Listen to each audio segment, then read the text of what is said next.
কওমি মাদ্রাসার হুজুররা নবী বিরোধী না, কওমি মাদ্রাসার হুজুররা দুরূদ শরীফ বিরোধী না, অনুষ্ঠান বিরোধী।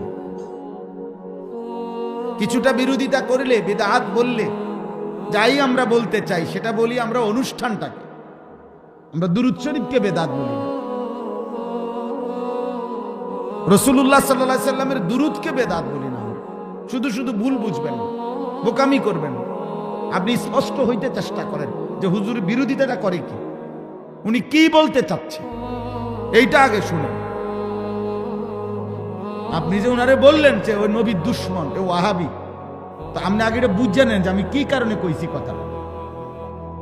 আপনি ওনারে জিগাইলে হয়, একজন কওমি হুজুরে জিগাইবেন বলে আপনি আল্লাহর সাক্ষী রেখে কোরআন শরীফ হাতে ধইরা পশ্চিম দিকে ফিরা কইবেন যে আপনি নবীজির উপরে দুরূদ পড়েননি। তো উনি যদি বলেন আমি পড়ি না, আমি এটা পছন্দ করি না, তো এই না উনি নবীর দুশমন।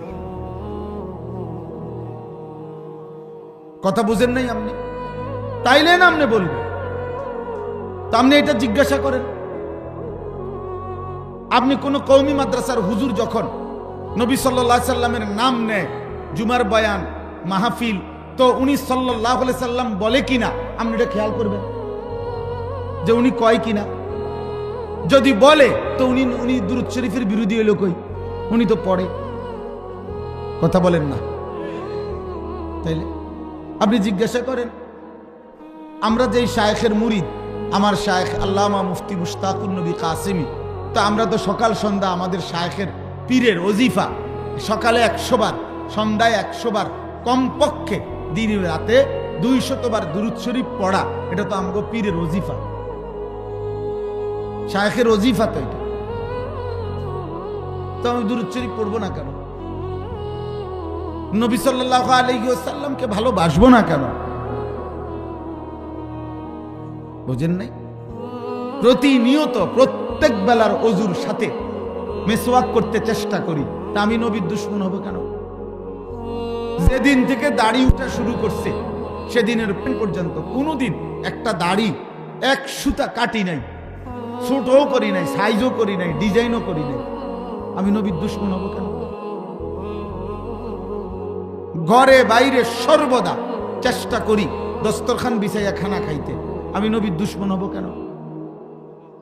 5 ওয়াক্ত নামাজ চেষ্টা করি জামাতের সাথে পড়তে, আমি নবীর দুশমন হব কেন? আমার 4 বছরের মেয়ে বাচ্চাও পর্দা করে, হিজাব পরে, মেয়ে, বিবি, মা, আমার ঘরের সবাই, আমার বোন, আমার ভাইয়ের বিবিরা, আমি নবীর দুশমন হব কেন?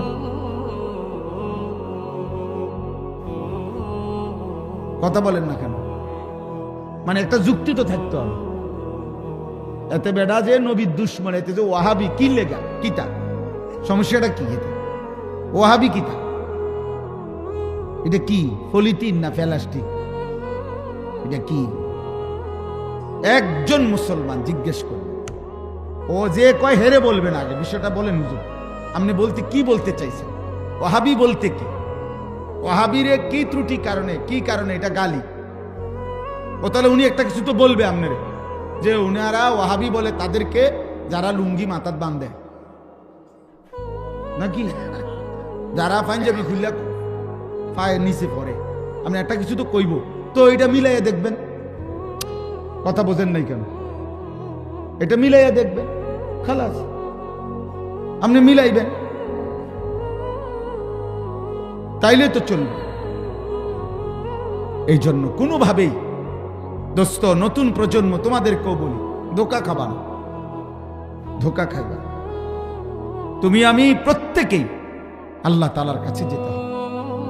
সব ফয়সালা শেষ করবেন আল্লাহ। সব ফয়সালা কে করবেন? সেদিন আলো অন্ধকার স্পষ্ট হবে, সেদিন হক না হক স্পষ্ট হবে, সেদিন সুন্নাত বিদআত স্পষ্ট হবে। সেদিন দুনিয়াবি স্বার্থ নাকি আখিরাতের স্বার্থ স্পষ্ট স্পষ্ট। আল্লাহ তাআলা ফয়সালা শোনান, ইন্না ইয়াউমাল ফাসলি কানা মিকাতা। আল্লাহ বলে পার্থক্যের দিন নির্ধারণ করা আছে।